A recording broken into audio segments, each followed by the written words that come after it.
Okay, ready?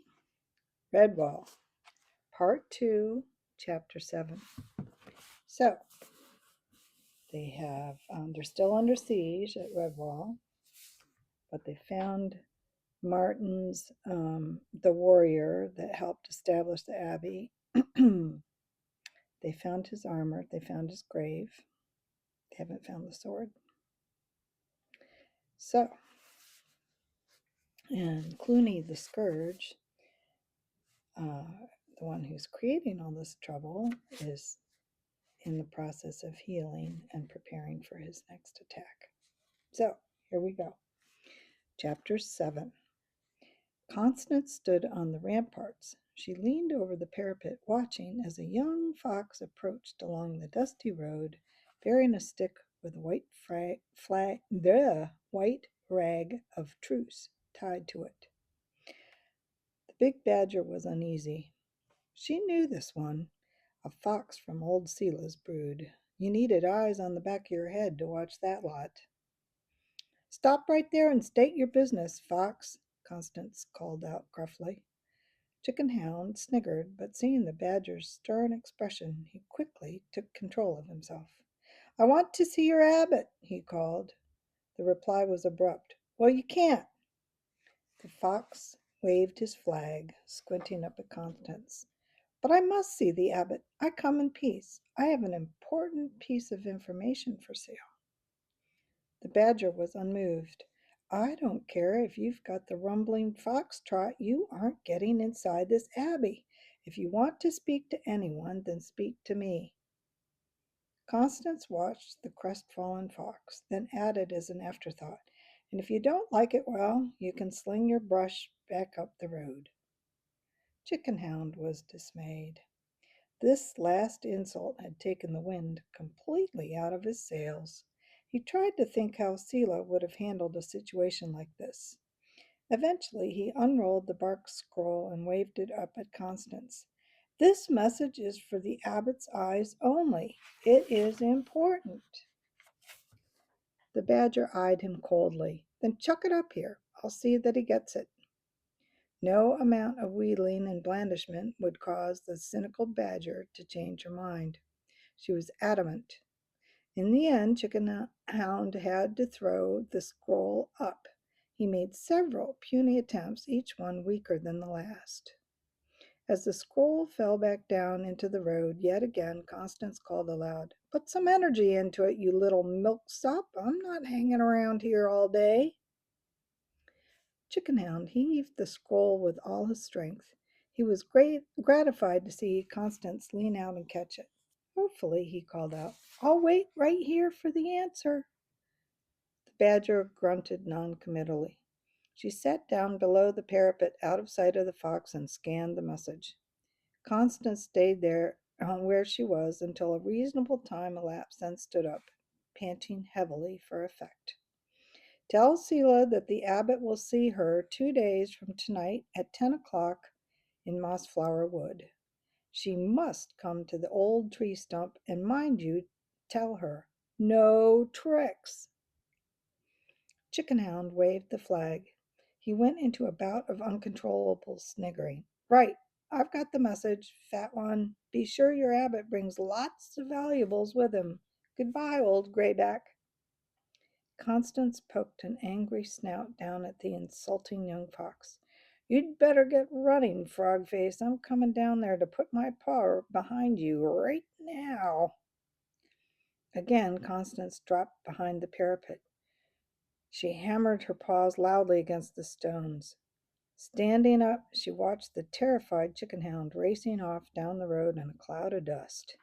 Snotty-nosed little upstart, she muttered. There was no need for Father Abbot to concern himself with the underhand dealings of traitor foxes. Constance would be able to deal with the situation herself. Matthias was famished. He sat down and took his lunch with Mr. and Mrs. Squirrel, the Vole family, Silent Sam, and Basil the garrulous hare. The young mouse ate mechanically. He did not really want conversation. This latest discovery of a new and baffling rhyme concerning moonlight, the north, and an unknown threshold nagged at his brain. Methuselah had gone off to seek the solitude of his gatehouse study, where he claimed he could think more clearly. Matthias was not the liveliest of table companions. He smiled and nodded, paying little attention to the chatter of the voles and squirrels. He was not even distracted by Silent Sam, who sat up on his knee, stroking his whiskers with a sticky paw. Basil Staghair eyed the food which Matthias had hardly touched. Beg pardon, young mouse, old chap, but if you can't finish that blackberry muffin or that red currant tart. Matthias absently pushed his plate across to the hare. Basil needed no second bidding. Abbot Mortimer entered. Seeing the look on Matthias's face, he leaned across and murmured in his ear, "All work and no play makes Matthias a dull mouse. Cheer up, my son." "What? Sorry, Father Abbot, I didn't mean to be rude. I was just trying to solve a problem, you see." The abbot patted Matthias indulgently. "I understand, my son. Methuselah has told me of some of the difficulties facing you both. My advice is, don't let it get on top of you. Relax a little. Time provides all answers. You've done splendidly so far, Matthias. Meanwhile, you must not forget your manners at table with the guests of our abbey." Matthias snapped out of his reverie. Silent Sam was admiring his sword belt. He laughed. "Do you like that, Sam? It's the sword belt of a famous warrior." The little squirrel leaped upon the table. He darted up and down, thrusting his paw as if he held the sword in it, stabbing away at thin air. He pointed at Matthias. The young mouse gave him a hug. "No, bless you, Sam, I haven't got a sword of my own yet, but I will have some day." Silent Sam pointed to himself, cocking his head on one side. Matthias prodded his fat little stomach. "A sword for you too, Sam? Well, I don't know about that. Your mom and dad might not want you going about armed to the teeth." Basil Staghair had the answer. He produced a beautifully made knife. It was very small, encased in a cunningly crafted willow bark sheath. The hare beckoned Sam. "Come here, you dreadful little rogue. I've got the very thing for you. This is a leveret dagger. All young hares carry one. Here, let's try it on you for size, young buccaneer. What?" Basil picked up a worn and discarded sandal. He undid the foot strap. Threading the dagger and sheath along the strap, he fastened it around Sam's waist. "There, by the left, you look like a regular little swashbuckler now," chuckled the kindly hare. Bounding up and down with delight, Silent Sam cut a comical figure as he fenced his way along the tabletop, brushing and parrying at cruets and candlesticks with his new sword, sucking furiously on his free paw. So he's sucking it like this. Matthias joined in the laughter as Mr. and Mrs. Squirrel thanked Basil for the generous gift to their tiny offspring. Forgetting his immediate problems, Matthias passed a happy hour in the company of the friendly woodlanders. He enjoyed it even more when Cornflower appeared. She shared Matthias's seat, glad to be off her feet for a while. Basil nudged Matthias. "Excellent little filly, that gal. Do you know she can produce more tuck in the twinkling of an eye than you could shake a stick at? You mark my words, young feller, my mouse. A body would be lucky to settle down with her. I say, have you noticed the way she looks at you?" "Hinds look at stags like that. Creepy stag makes me that you could be just the stag for her. Why, I remember when I was only a young lance jack." Cornflower was pulling faces so much that Matthias was about to silence Basil when Methuselah popped in at the door. He beckoned urgently to Matthias. Hastily, the young mouse excused himself and left. Basil leaned closer to Cornflower. He smiled roguishly. "You didn't know I was a Lance Jack, did you, my dear? Ah, those were the days of the old 47th Air Border Rangers. That was the first time I ever clapped eyes on a stag. I say, I'm not boring you, am I? Nod's as good as a wink to an old bachelor Basil, you know." Methuselah was in a ferment of eagerness as he led his young friend over to the gatehouse. "Matthias, I found out where the threshold is." The ancient mouse refused to say more until they were safely inside his gatehouse study with the door firmly shut. Even then, he said nothing that made any real sense, shoving Matthias to one side as he delved through old parchments and manuscripts, scattering books left and right. Where is it? I had it not 5 minutes ago. Hello, what's this? Oh, the treatise on the beef ilk of Redwall. Methuselah hurled the dusty volume to one side, narrowly missing his companion. Wait a tick. I think I may have put it down over there. Matthias gazed in bewilderment at the over-cluttered study. Books, scrolls, and manuscripts littered the small room. In his excitement, Methuselah opened a desk and practically disappeared under an avalanche of paperwork. Excuse me. Hey, steady on, old mouse. What are you up to? Cried Matthias. Methuselah emerged jubilant, clutching a yellowed book. Eureka! This is it! Sister Germain's literal translation of Martin the Warrior's Abbey's blueprints. He flicked swiftly through the dusty pages of the aged volume. Let's see. Gardens, cloisters, bell towers. Ah, here it is. The Great Wall and its gates. The old mouse winked at Matthias gleefully as he adjusted his glasses. Listen to this. On the west wall will be situated a main gate so that creatures may come and go, obtaining entrance to or exit from the Abbey of Redwall. This entrance will be guarded both night and day, for it is the main gatehouse and as such is the very threshold of our abbey. The two mice hugged each other. They danced round amid the chaos of paper, chanting with joy. The gatehouse is the threshold, the gatehouse is the threshold. The abbot, who was passing by, heard the noise. He shook his head at Ambrose Spike, who was coming from the opposite direction.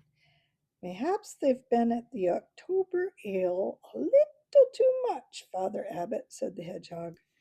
The abbot chuckled at the idea. Well, if it helps them on their mission of discovery, Ambrose, perhaps they ought to drink some more, eh? Aye, Ambrose agreed. 'Tis enough to inspire any creature, good October ale. Perhaps it might inspire you one day to make me keeper of the cellar keys, Father. He wants the keys so he can get there any time. Inside the gatehouse study, the two companions were once more at work, trying to break the code of the Great Hall rhyme. Well, there's another piece of the puzzle in place, said Methuselah, but we've jumped ahead of ourselves a bit. There are 4 lines before that to crack yet. Look for the sword in moonlight streaming forth, at night when day's first hour reflects the north. Matthias interrupted. Those first 2 lines sound as if they could be solved only be solved in the darkness. Look for the sword in moonlight streaming forth. I agree, replied Methuselah, but the next line is of vital importance. It tells exactly when to look. At night when day's first hour. Matthias mused. Let's look at this logically. Go through it word by word. Slowly they repeated the line together. At night when day's first hour. Methuselah slumped in his armchair. I'm afraid it doesn't mean anything to me. Wait, cried Matthias. Midnight is the last hour of the old day, so by the same token, 1 o'clock in the morning is the first hour of the new day. But we still tend to class it as nighttime. It's as the rhyme says, at night when day's first hour. I believe you're right, said the old mouse. Day's first hour is not when it becomes light. It's 1 in the morning. It's still dark. Matthias leaned wearily against a stack of books. But if the gatehouse is the threshold, where are we supposed to stand to see anything an hour after midnight? Oh, that's easy, grinned Methuselah. The rhyme says, from o'er the threshold seek and you will see. It's simple. What is above our heads right now? Matthias shrugged. The wall, I suppose. Methuselah banged his paw down on the arm of the chair. Exactly. And where is the only place you can stand on a wall but on top of it? Suddenly it became clear to Matthias. Oh, I see, he cried. From o'er the threshold means that we must stand on the wall directly above the gatehouse.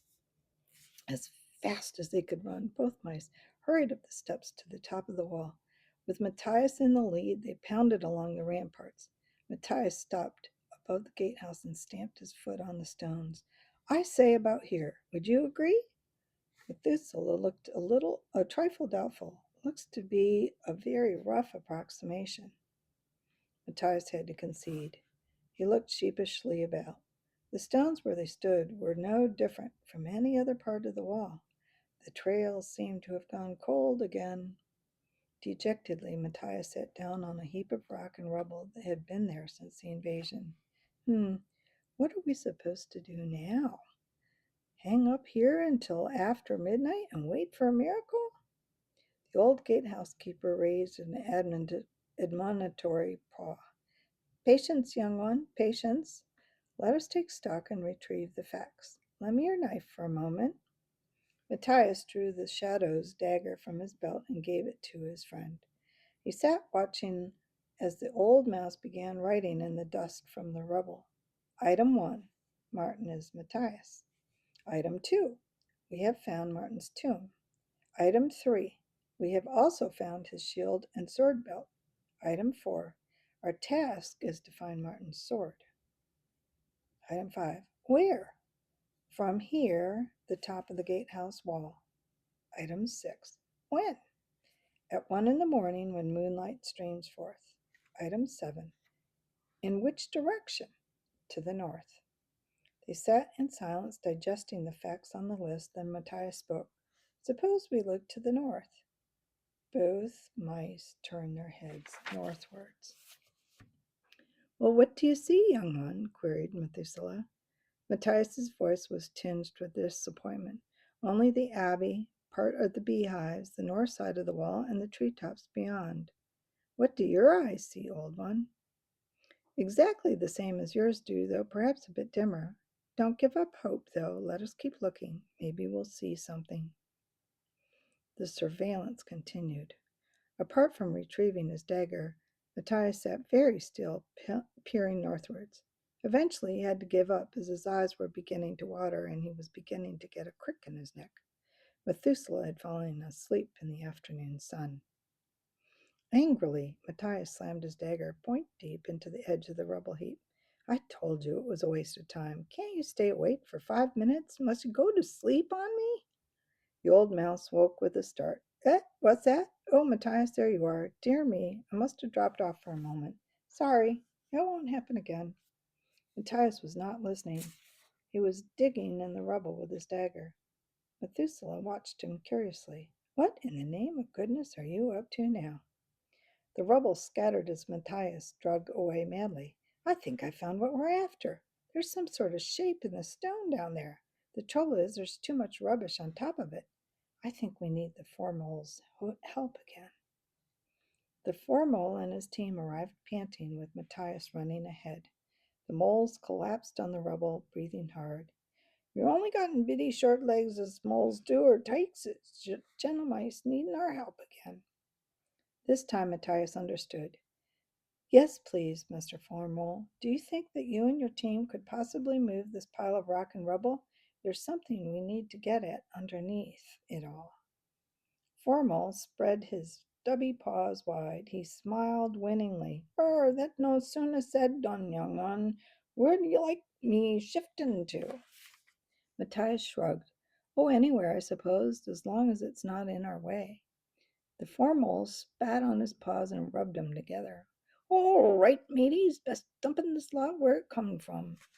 The two mice had to jump aside smartly as the mole team took over. With much hurrying and hawing, they waded busily in, bulldozing the enormous heap of rocks and rubble off the top of the ramparts. It tipped downwards into an earthy shower, back into the trench in the abbey grounds from whence it had first come. Matthias watched admiringly. What splendid workers these moles are, Methuselah. As the hill dwindled, his friend heartily agreed. Indeed they are. Their skills and knowledge are passed on through families, you know. Earth, rock, shale, or root, they can handle it all. Do you know it was the moles that dug the foundations for this very abbey? Formal can claim direct descent from the mole who was in charge of the operation. In fact, it was Martin who bestowed the title Formal on his ancestor. As the mice conversed, sorry, the moles hurled the last of the rubble from the ramparts, then set about brushing the stones clean. The Formal tugged his nose in salute. We am done now, sirs. All biddy good day. 10 seconds later, they were all gone. Moles aren't too fond of heights, observed Methuselah. Right. Let's see what we've uncovered. It was a circle cut into the stone. On one side it was cut shallow, while at opposite side it was cut deeply. The center was domed with 2 slots graven in either slope. At the apex of the dome was the letter M. Beneath it were carved 13 small circles, each with a smiling face on it. Constance came rambling along the wall, checking on the road beneath. Hello there, you two. Are you staying up here all day? You'll miss afternoon tea if you don't hurry. There'll be precious little left, with 3 squirrels, 3 voles, and Basil Staghair as guests. Studying the carvings, Matthias waved absently at the badger. You carry on, Constance. We'll be down shortly. The badger's natural curiosity was aroused. She came over and stood between the 2 mice. After a cursory glance, she threw up her paws in mock despair. Oh, no, not more puzzles and riddles. Methuselah gave her a severe stare over the top of his glasses. My dear Constance, kindly do not pour scorn on things you know nothing of. Leave it to those with specialized knowledge. Turning to Matthias, the old mouse continued, Yes, most interesting. These 13 small circles with smiling faces. What do you make of them? Matthias could only shake his head. He could not think what the circles might mean. Constance interrupted. What do you mean, those things? They're obviously the 13 full moons of the year. Matthias was distinctly piqued. How do you know that? Explain yourself. Constance scoffed. Any badger worth its salt knows all about the moon. Do you want me to recite all its phases? I can, you know. Matthias was suddenly back on track again. He counted along the moons, stopping at the 6th one. That one will be this month, June. When is the full moon due in June, Constance? It's tomorrow night, came the prompt reply. Why, is something supposed to happen then? Some magic or miracle? Methuselah ignored the badger's attempt at levity. If we stand up here at 1 o'clock in the morning on the night of the full moon, we may be able to find the sword of Martin the warrior, he explained rather sternly. Constance scratched her muzzle. How are you going to manage that? Matthias ran his foot around the edge of the circle. We're not quite sure yet, but we're trying to figure it out. You see, it's all linked closely with the rhyme from the wall of the great hall, Martin's tomb, and the stuff we found in it. This sword belt, a shield, and another rhyme on the back of the... Constance interrupted. What type of shield? Well, pretty much the standard kind used by warriors, Matthias replied. A round steel affair with bands and armholes. The badger nodded knowingly and continued where Matthias had left off. Yes, I've seen that kind of thing before. Not much to look at, just the type of shield that would fit precisely into the circle. Can't you see the slots for the armholes? But then again, if you look at that carved circle, you notice it's cut so the shield would tilt, probably to reflect the moonlight. Both mice stared at the badger. There was awe and respect written around their faces. Matthias shook her paw with great ceremony. Constance, wonderful badger, old friend, don't worry about afternoon tea. You just sit yourself right down here because I, personally, am going to bring you the largest, most delicious tea that has ever been served within the walls of the abbey. The warm red stone ramparts rang to the echo of the 3 friends' delighted laughter. Let's see. How are we doing here?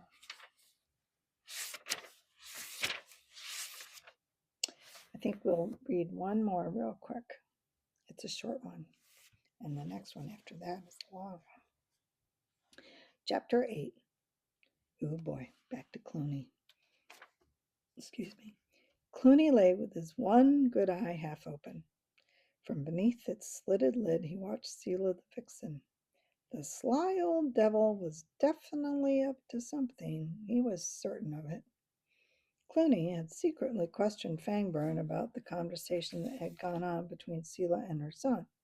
There was no doubt about it, the foxes were trying to dupe the warlord. Cluny had cursed Fangburn for 20 different kinds of an idiot. Fancy not being able to read and allowing Selah to write out a message.